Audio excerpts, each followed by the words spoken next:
మన ప్రభువుడు రక్షకుడైన యేసుక్రీస్తు నామములో మీ అందరికీ కూడా శుభాలు తెలియజేస్తూ ఉన్నాను. షలోమ్.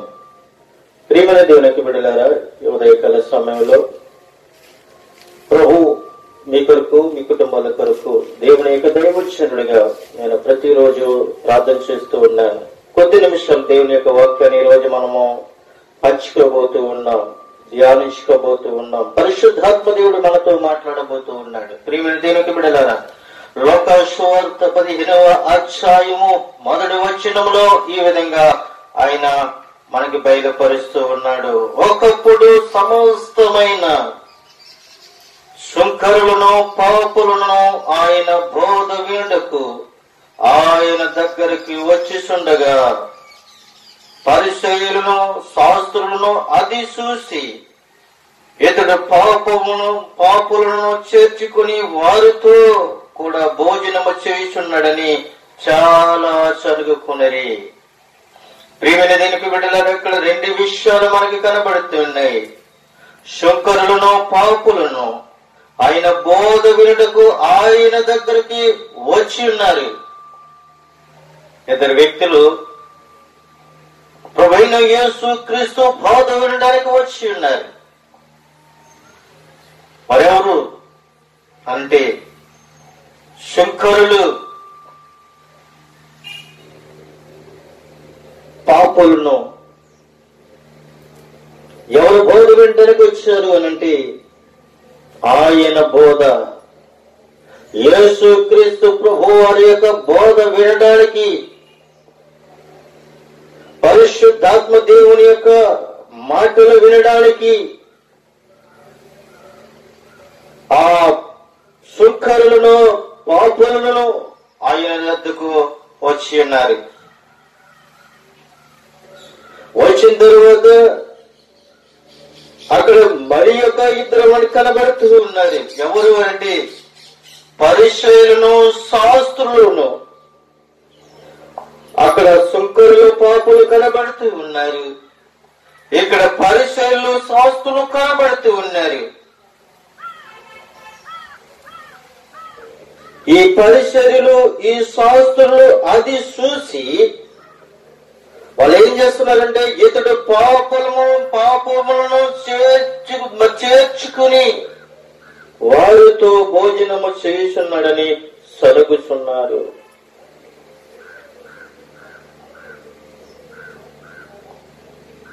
ఈ పరిసయ్యులు, శాస్త్రులు ఏం చేస్తున్నారంటే సలుగుకుంటున్నారు. వారు సలుగుకుంటున్నారు. ప్రియమైన దేవుని బిడ్డలారా,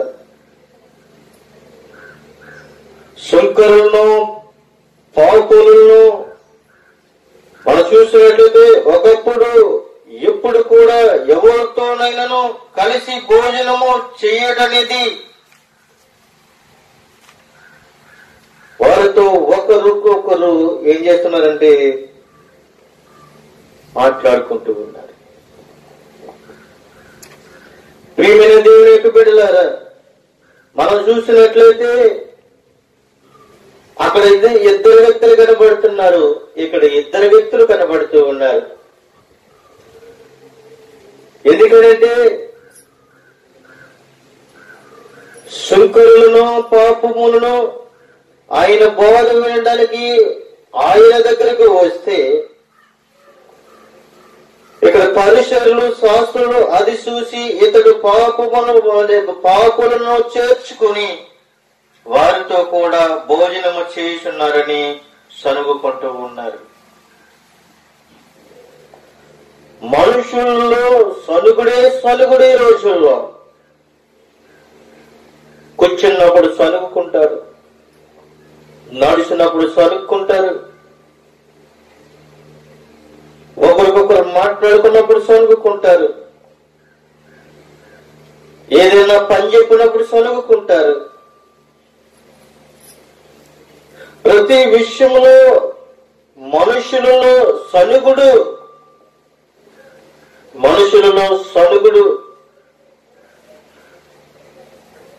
సంఘములకు వచ్చి కూర్చుంటారు, సనుక్కుంటారు, వాక్యం చెప్పినప్పుడు సనుక్కుంటారు, దేవుని యొక్క అద్భుత కార్యముల కోసం చెప్పినప్పుడు సనుగుకుంటారు.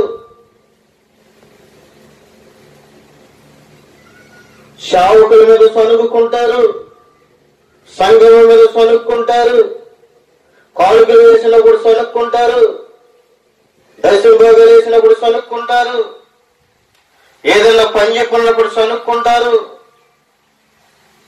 సనుగుడే రోజుల్లో.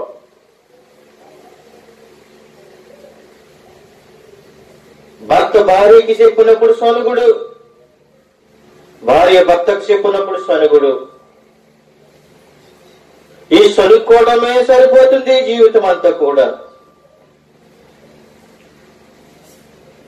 కానీ ఇక్కడ యేసుక్రీస్తు ప్రభు వారి యొక్క బోధ వినడానికి అక్కడ శుక్రులు పాపలు వస్తే ఏం చేస్తున్నారు తెలుసా? సనుగుకుంటున్నారు.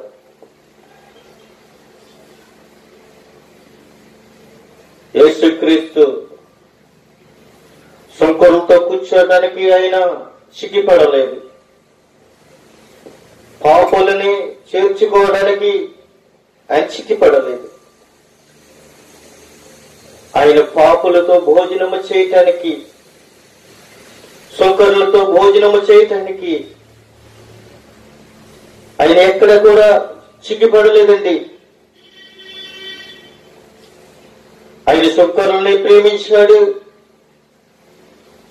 ఆయన పాపులని ప్రేమించాడు. మూగవారిని స్వస్థపరిచాడు,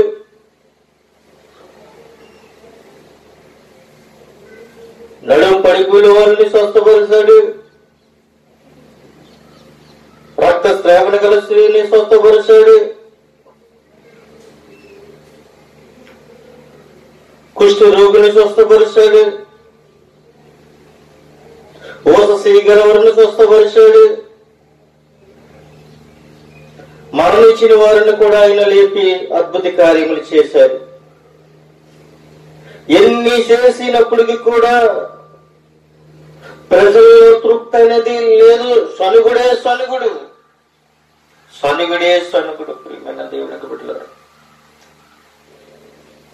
అమ్మా దేవుని యొద్దకు రండనంటే సనుగుకోవటము, అమ్మ ప్రార్థన చేయమనంటే సనుగుకోవటము, అమ్మ వాక్యం చదవండి అని చెప్తే సనుగుకోవటము, అమ్మ పాటలు పాడినట్టే చెప్తే సనుగుకోవటము. మనుషుల్లో జీవితాంతం కూడా సనుగుడే సనుగుడు, సనుగుడే సనుగుడు. సనుక్కోవటము ఎవ్వరూ మానట్లేదు. ప్రేమ వెనక బిడ్డలారా, అది వెనకడగేయట్లేదు. పాపల మయంగా కూర్చుని భోజనం చేయటానికి అది ఇష్టపడుతూ ఉన్నాడు. అందరినీ ప్రేమించాడు. ఈ రోజునే మనం ఏం చేస్తున్నామో తెలుసా? చిన్న తప్పు చేస్తే ఆ తప్పుని పెద్ద తప్పుగా చూపించి వాడితో మాట్లాడకండి, వాడింటికి మనం వెళ్ళకూడదు, మన ఇంటికి వాడు రాకూడదు, వాడితో మనం మాట్లాడకూడదు, వాడు ఏం చెప్పినా మనం వినకూడదు. ఇలాగా అది చిన్న తప్పు చేస్తే అది పెద్ద తప్పుగా మనం చూపించి అని అవమాన పాలు చేస్తున్నాం. కానీ ప్రభువైన యేసు క్రీస్తు ఆ చిన్న తప్పు చేసినా పెద్ద తప్పు చేసినా క్షమించి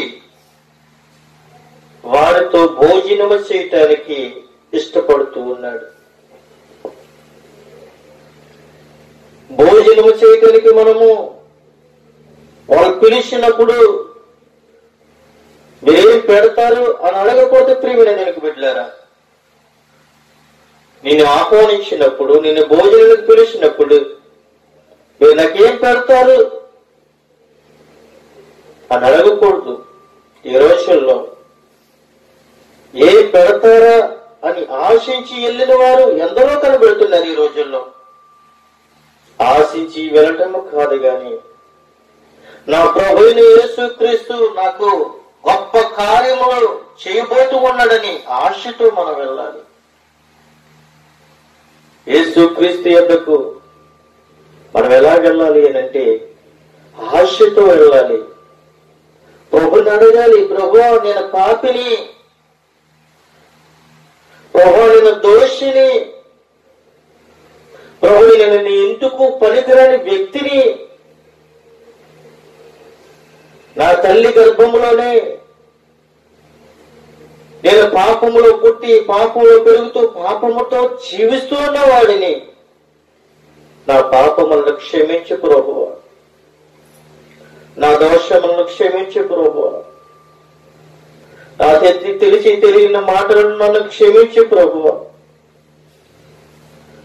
ప్రభువైన యేసుక్రీస్తు యొద్దకు ఎవరైనా ఎలా రావాలి అని అంటే ఒప్పుకోవాలి. ప్రియమైన జగత్తు బిడ్డలారా, యేసయ్య దగ్గర ఒప్పుకోవాలి. యేసయ్య దగ్గర మన హృదయాన్ని విప్పాలి. యేసయ్య దగ్గర మనం ఒప్పుకోవాలి. యేసయ్య దగ్గర మన హృదయాన్ని విప్పుకోవాలి. హృదయమైన తలుపులను బిగించుకోవడం కాదు, గాని హృదయాన్ని మనం ఏం చేయాలంటే తెరవాలి. నా పాపమనే హృదయములోని, నా పాపమనే ఆలోచనలో నుండి ఇవన్నీ తీసివేసి నీ రక్షణ భాగ్యాన్ని నాకు అనుగ్రహించు ప్రభువా అని మనం ఒప్పుకోవాలి. యేసయ్య దగ్గర మనము ఇప్పుకుంటే యేసయ్య నీ పాపములను క్షమించి నీతో భోజనము చేయటానికి నీ ఇంటిలోనికి వస్తాడు. నీతో నడవడానికి ఆయన ఆలస్యం చేయడు. మనము ఒప్పుకోము, విప్పుకోము. ఒప్పుకోవాలన్న భయమే, విప్పుకోవాలన్న భయమే. ప్రియమైన తెలుగు బిడ్డలారా, బంధకారముల నుంచి మనం బయటికి రావాలి అంటే విప్పబడాలి, విడిపింపబడాలి. గొర్రె పిల్ల ఎలాగైతే విడిపబడ్డదో, కట్టబడ్డ గొర్రె పిల్ల ఎలాగైతే విప్పబడ్డదో, మనము కూడా విప్పబడాలి, మనము కూడా విడిపింపబడాలి. అంతే తప్ప గాని కట్టబడే వారము కాదు. మనం ఈ రోజుని విప్పబడిన వారమై ఉన్నాం. ఇప్పబడిన నీవు ఒక దిక్కునే ఉండడము కాదు, గొంతులు వేసుకుంటూ సాక్ష్యం చెప్పాలి, ఒప్పుకోవాలి, విప్పుకోవాలి. మూడోది సాక్ష్యము పలకాలి. నా యేసయ్య నన్ను రక్షించాడు, నా యేసయ్య నన్ను కాపాడాడు. బంధకారములో నుండి, ఇరుకులో నుండి, ఇబ్బందుల్లో నుండి, శోధనలో నుండి, పాపముల నుండి, శోధనలో నుండి యేసయ్య నన్ను విడిపించాడు. ఒకప్పుడు నేను కట్టబడ్డ నన్ను దేవుడు విడిపించాడు.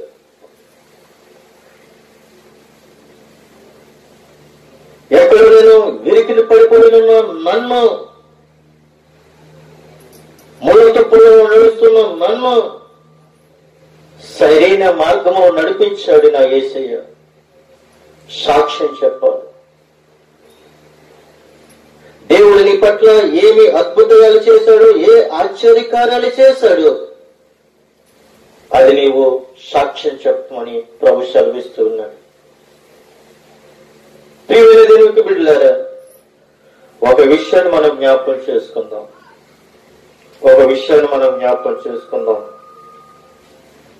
నాలుగవ వచనంలో ప్రభువైన యేసుక్రీస్తు ఆయన ఒక ఉపమానము తెలియపరుస్తూ ఉన్నాడు.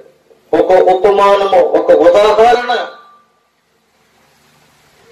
నీ జీవితంలోనికి, నా జీవితంలోనికి ఆయన ఉంచబోతూ ఉన్నాడు, ఉంచారు. చూడండి, అదే లోకాసు వార్త 15వ అధ్యాయము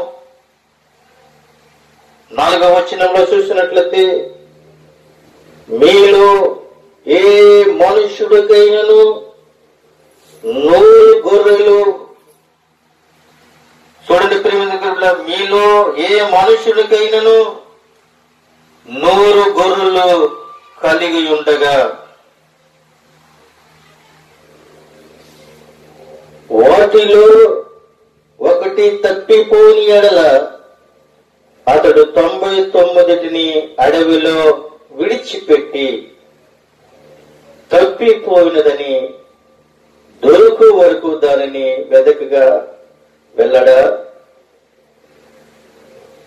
అది దొరికినప్పుడు సంతోషముతో దాన్ని తన భుజముల మీద ఎక్కించుకొని ఇంటికి వచ్చి తన స్నేహితులను, పొరుగు వారిని పిలిచి, మీరు నాతో కూడా సంతోషించుడి, తప్పిపోయిన నా గొర్రె దొరికిందని వారితో చెప్పాను కదా. చూడండి ప్రియమైన దీనికి బిడ్డలారా, ఒక యజమానుడికి 100 గొర్రెలు ఉన్నాయి.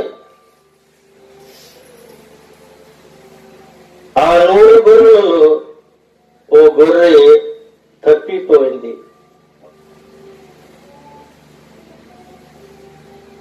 ఆ తప్పిపోయిన గొర్రెని వెతకటానికి ఈ 99 గొర్రెలని అడవిలో విడిచిపెట్టి, ఎక్కడ విడిచిపెట్టాడండి? 99 గొర్రెలని అడవిలో విడిచిపెట్టి తప్పిపోయిన గొర్రెని దొరుకు వరకు దానిని వెదక వెళ్ళడా?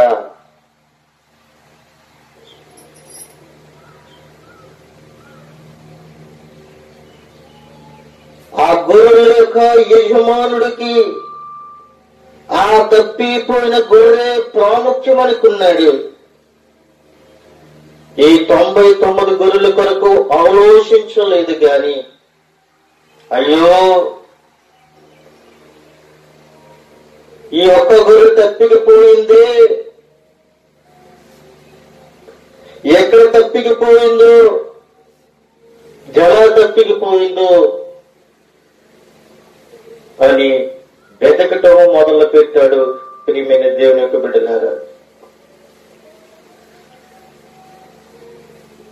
వెతికి వెతికి వెతికి అది దొరికినప్పుడు సంతోషముతో ఏం చేశాడో తెలుసా? భుజముల మీద వెక్కించుకున్నాడు. ఆ తప్పిపోయిన గొర్రె దొరికినప్పుడు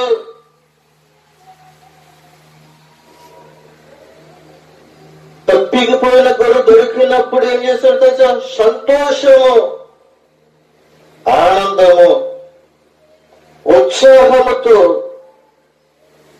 ఆ గొర్రె పిల్లని నేల మీద నడిపించలేదు, అక్కడ భుజముల మీద వేసుకున్నాడు. భుజముల మీద వేసుకుని తన ఇంటికి తీసుకుని వచ్చి స్నేహితులను, పొరుగు వారిని పిలిచాడు. ప్రియమైన దేవుని బిడ్డలారా, స్నేహితులను పిలుస్తాడు, రెండో పక్క పొరుగు వారిని పిలిచాడు.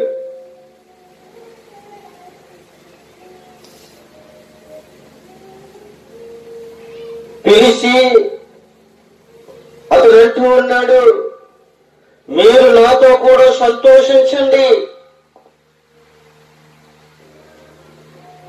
100 గొర్రెలు ఉన్నప్పుడు, అల్లుడు తప్పికిపోయినప్పుడు 99 గొర్రెల కొరకు నేను ఆశపడలేదు గాని ఈ తప్పికిపోయిన గొర్రెల కోసమే నేను ఆలోచించాను. అది దొరికింది.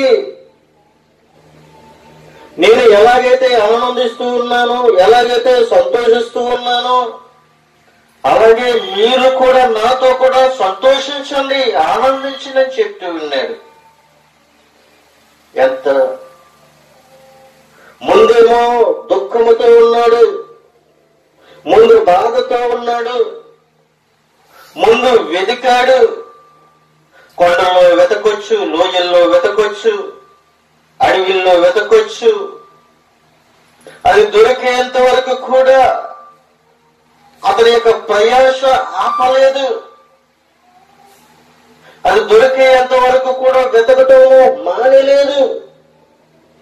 అది దొరికేంత వరకు అతను నిద్రపోలేదు. ప్రియమైన దేవునికి బిడ్డలారా, అది దొరికేంత వరకు కూడా వెదికి వెదికి వెదికి వెదికి వెదికి అది దొరికినప్పుడు సంతోషముతో దానిని మెల్ల మీద ఎక్కించుకున్నాడు. మెల్ల మీద ఎక్కించుకుని ఇంటికి తీసుకుని వచ్చి తన స్నేహితులను పిలిచి, పొరుగు వారిని పిలిచి, మీరు కూడా నాతో కూడా సంతోషించండి. ఎందుకంటే తప్పిపోయి నా గొర్రె దొరికింది. తప్పిపోయిన గొర్రె దొరికింది. అది దొరికినప్పుడు అంటూ ఉన్నాడు, అటువలే మారు మనసు అక్కరలేని 99 మంది నీతిమంతుల విషయంలో కలుగు సంతోషము కంటే మారు మనసు పొందు పాపి విషయమై పరలోకమందు ఎక్కువ సంతోషము కలదని అక్కడ పరిశుద్ధాత్మ దేవుడు యేసు క్రీస్తు ప్రభువు వారు మనకి స్వయంగా ఆయన బయలుపరుస్తూ ఉన్నాడు. నిజమే ప్రియమైన దేవుని బిడ్డలారా, ఈ 99 మంది నీతిమంతుల విషయంలో లేరు. వారు వీళ్ళు నీతిమంతులు కాదు. రెండోది ఏంటంటే మారు మనసు అక్కర్లేని వ్యక్తులుగా కనబడుతూ ఉన్నారు. అక్కడ 100 గొర్రెలని ఎందుకన్నాడంటే అక్కడ మనుషులను పోలి మాట్లాడుతూ ఉన్నాడు. అక్కడ 100 మనుషులలో ఆ 100లో ఒక వ్యక్తి తప్పికి పోయినప్పుడు 99 మంది మారు మనసు లేని వ్యక్తులు అక్కడ కనబడుతూ ఉన్నారు. మారు మనసు ఎక్కడ లేని విషయంలో చూసినట్లయితే అంటున్నాడు, మారు మనసు పొంది ఒక పాపి విషయమై ఆయన ఏం చేస్తున్నాడంటే పరలోకమందు ఎక్కువగా సంతోషిస్తూ ఉన్నాడు. చూడండి ప్రియమైన దేవుని బిడ్డలారా, 100 గొర్రెలు అనగా అక్కడ 100 మనుషులని మనకి ఉదాహరణగా అక్కడ కనబడుతూ ఉంది. నిజమే ప్రియమైన దేవుని బిడ్డలారా, మన సంఘాలలో కూడా ఉదాహరణగా చూసుకుంటే మన సంఘాలలో 10 మంది ఉండొచ్చు. ఆ 10 మందిలో ఒక్కడే నీతిమంతుడు ఉండొచ్చేమో, కనుమ 9 మంది మారు మనసు లేనివారు. ఏదో ఇల్లామా, వచ్చామా, ఏదో కూర్చున్నామా, నిద్రపోయామన్న వ్యక్తులే వేరు. 100 మంది ఉండొచ్చు, కానీ 99 మంది కూడా వారు మారు మనసు లేనివారు, దేవునికి దూరంగా ఉన్నవారు. దేవునికి దగ్గరగా ఉన్నాము అని అనుకుంటూ ప్రతి ఆదివారము ఏదో ఒక ఆదరించుకోవడానికి దేవుని యొక్క మందిరానికి వెళుతున్నారే, కానీ వాళ్ళు ఏమై ఉన్నారంటే మారు మనసు లేని వ్యక్తులుగా ఉన్నారు. కానీ ఆ ఒక్క నీతిమంతుడుంటే దేవుని పట్ల సంతోషం కలుగుతుంది. ఇంకొక విషయం మనం చూసినట్లయితే 200 మందికి 2 నీతిమంతులైతే 180 మంది మారు మనసు లేని వ్యక్తులు మనకి అక్కడ కనబడుతూ ఉన్నారు. 500 మంది సంఘములు ఉంటే 5 నీతిమంతులు కనబడితే 445 మంది అవినీతిమంతులుగా అక్కడ మనకి కనబడుతూ ఉన్నారు. అక్కడ 1000 మంది మనకి కనబడితే ప్రియమైన దేవుని బిడ్డలారా, అందులో 100 మంది నీతిమంతులు ఉంటే 900 మంది అవినీతిమంతులుగా మనకి అక్కడ కనబడుతూ ఉన్నారు. అంటే దేవునికి కావలసింది 10 మందిలో ఒక్కడే, 100 మందిలో ఒక్కడే, 200 మందిలో ఇద్దరే, 500 మందిలో 5గురే, 1000 మందిలో 10 మంది.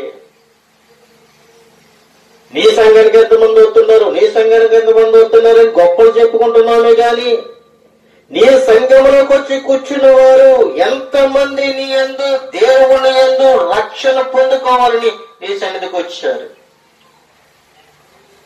నీ సన్నిధిలోకి వచ్చి నీ సన్నిధిలో కూర్చుని నేను దేవుని యొక్క రాజ్యానికి ప్రాణం పెట్టేంత వరకు కూడా నా దేవుని విడిచిపెట్టను అన్న వ్యక్తులు ఎంతమంది కనబడుతున్నారు ఈ రోజుని?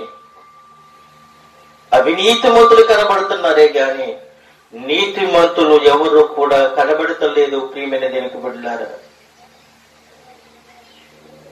ఒక పాపి విషయమే, ఒక మారు మనసు పొందు పాపి విషయమే పరలోకమందు ఎక్కువ సంతోషం ఉంది గాని అవినీతిమంతులని చూసి దేవుడు సంతోషించుడు. ఎందుకంటే తెలుసా, ఇంకైనా మారుతావేమో అని దేవుడు నిన్ను ఎదురు చూస్తూ ఉన్నాడు. కానీ నీ కాలము, నీ సమయము, ప్రయాస వ్యర్థమంటూ ఉన్నాడు. మరి ఒక మాట మనం చూసినట్లయితే, తప్పిపోయిన గొర్రె దొరికింది అని తన యజమానుడు తన పొరుగు వారితోనూ తన స్నేహితులతో చెప్పి సంతోషించాడు, ఆనందించాడు.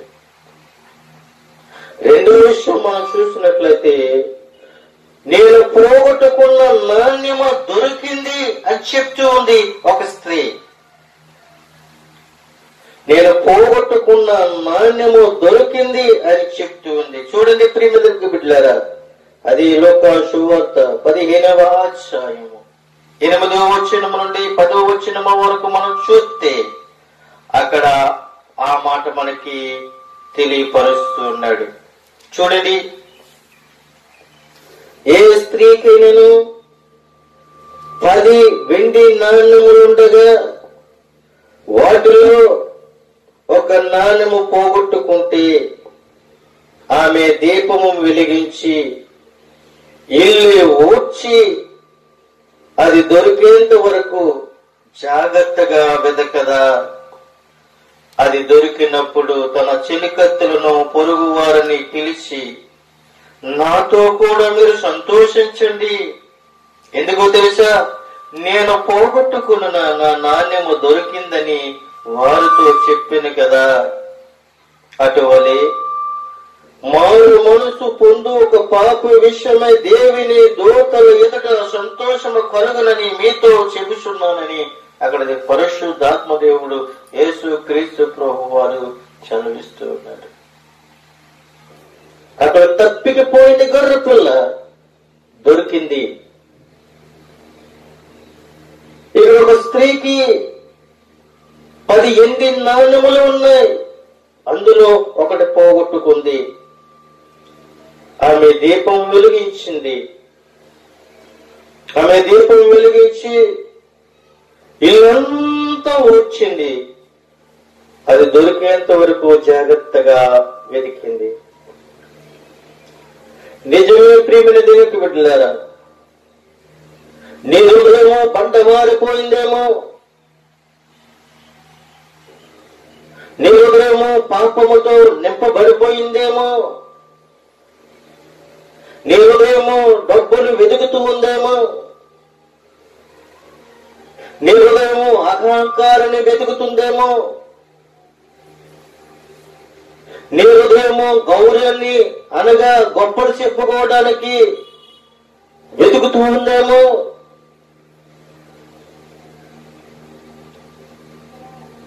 నీ హృదయాన్ని ఏం చేయమంటున్నారు తెలుసా? నీ హృదయములో వెలుగును నింపండి. యేసుక్రీస్తు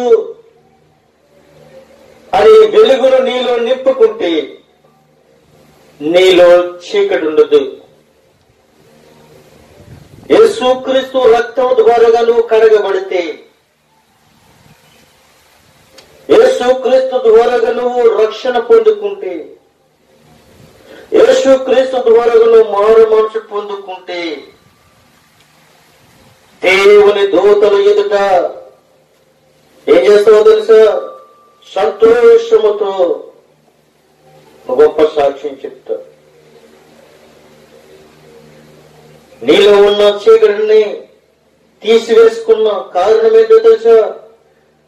నీలో వెలుగును నింపావు. శుభ్రంగా నీ హృదయాన్ని తుడిచేసావు, నీ హృదయాన్ని కడిగేసుకున్నావు. యేసుక్రీస్తు అనే వజ్రాన్ని నీ హృదయంలో పెట్టుకున్నావు. యేసుక్రీస్తు అనే తేజస్సును నీ హృదయంలో పెట్టుకున్నావు. అప్పుడు పరలోక దూతల ఎదుట నువ్వు సాక్షిగా ఉంటావు. భూలోకములో అనేకమైన ప్రజల యొద్ద నువ్వు సాక్షిగా నువ్వు ఉంటావని ప్రభు సెలవిస్తూ ఉన్నాడు. చాలా కష్టపడ్డది ప్రియమైన దేవునికి బిడ్డలారా. ఆమె రాత్రత్తమాన ప్రయాసపడింది, దీపం వెలిగించింది. నూనె పోసుకుంటూ దీపం వెలిగించు, దీపం మారిపోకోకుండా రాత్రి రత్తమాను కూడా ఇల్లంతా వచ్చింది,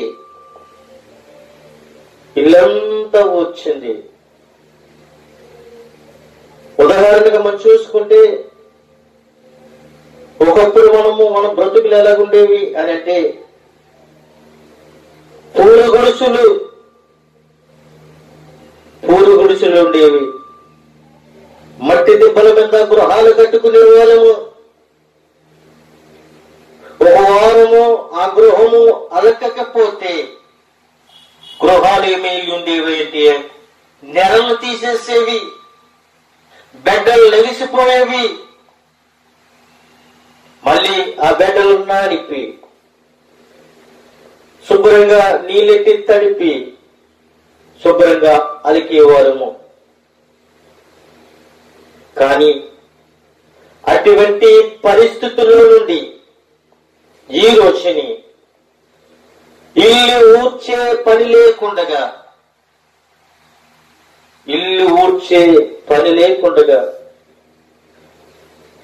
నూనె పడిపోతే, నూనె ఒలికిపోతే ఎత్తుకునే పరిస్థితికి దేవుడు తీసుకొచ్చాడు.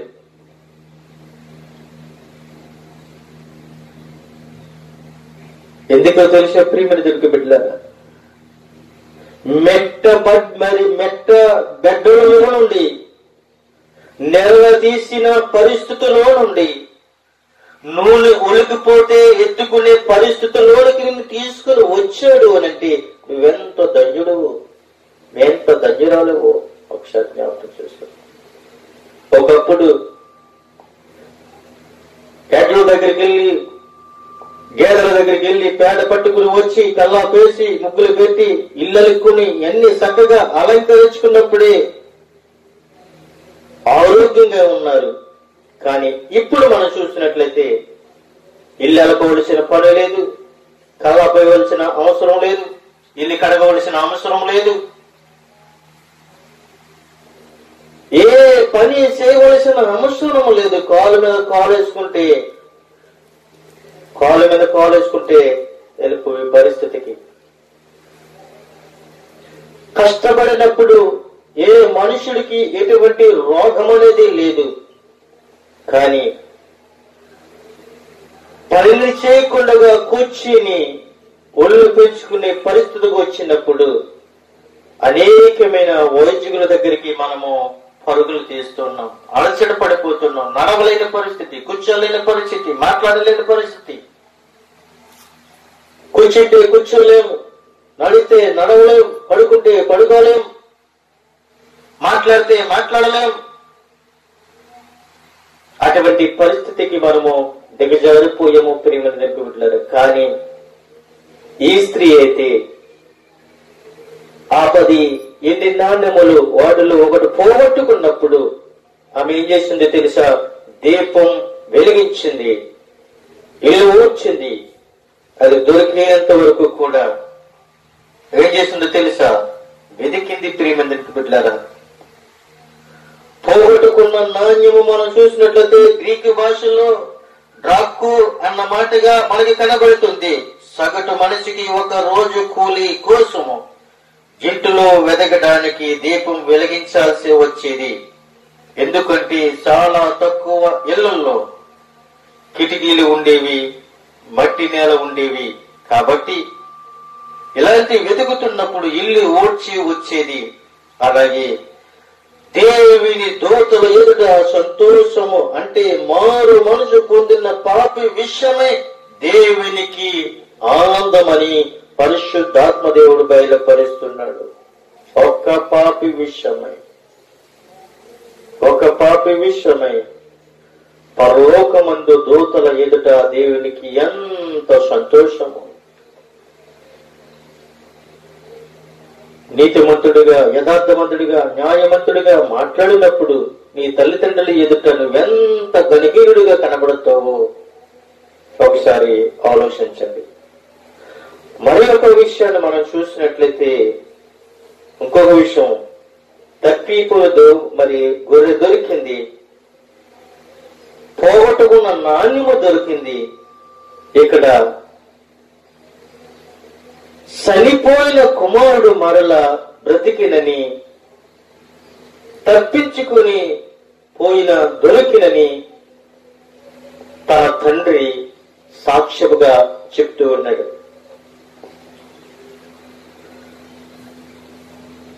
ఒక మనుష్యుడికి ఇద్దరు కుమారులు అనగా ఒక తండ్రికి ఇద్దరు కుమారులు. వారిలో చిన్నవాడు తన తండ్రి యొద్దకు వెళ్ళి, ఆస్తులో నాకు సగము భాగము ఇమ్ము అని తండ్రి మీద గొడవ పెట్టుకొని తన ఆస్తిని పంచిపెట్టుకొని వెళ్ళిపోయాడు. ఒక తండ్రికి ఇద్దరు కుమారులు తన తండ్రి మీద దెబ్బలాడ పెట్టుకుని, గొడవ పెట్టుకుని, నా ఆస్తి నాకు పంచిపెట్టు అని దెబ్బలాడ పెట్టి తన ఆస్తిని తీసుకుని వెళ్ళిపోయాడు. కొన్ని దినములైన తరువాత ఆ చిన్న కుమారుడు సమస్తమును కూడా పట్టుకుని ఎక్కడికి వెళ్ళాడు అంటే దూరదేశము ప్రయాణమై వెళ్ళిపోయాడు. అక్కడ తన ఆస్తి దుర్వ్యాపారములో వలన పాడు చేసి, ఖర్చు చేసి, ఆ దేశంలో గొప్ప కరువు రాగా వాడు ఇబ్బందులు పడుతూ ఆ దేశములో ఒకని ఎంత చేర్చి ఉన్నాడు. అయితే ప్రియమైన బిడ్డలారా, అతడు పందులు మేపుడకు కూడా వెనకాడకుండా పొలములో వాడి పందులను మేపడానికి పంపబడినట్లుగా మనం చూస్తూ ఉన్నాం. వాడి పందులు తినే పొట్టులో తన కడుపు నింపుకొని ఆశపడిన గాని ఎవడనో వాడికి ఏమీ చెయ్యలేదు. బుద్ధి వచ్చినప్పుడు వాడు అనుకుంటూ ఉన్నాడు, నా తండ్రి వద్ద ఎంతో మంది కూలి వాళ్ళు ఉన్నారు, అన్నం సమృద్ధిగా దొరుకుతుంది, నేనైతే అక్కడ ఆకలికి చచ్చిపోతున్నాను అని ఏడుస్తూ ఉన్నాడు. ఆ చిన్న కుమారుడు తన ఆస్తులంతా కూడా దుర్వ్యాపారముల వలన పాడు చేసుకున్నాడు, ఖర్చు పెట్టేశాడు. పందులు మేపే పొట్టు తినడానికి కూడా వెనకాడకుండా పందులు మేపేలు పొట్టు కూడా తిన్నాడు. అప్పుడు ఆలోచన వచ్చింది,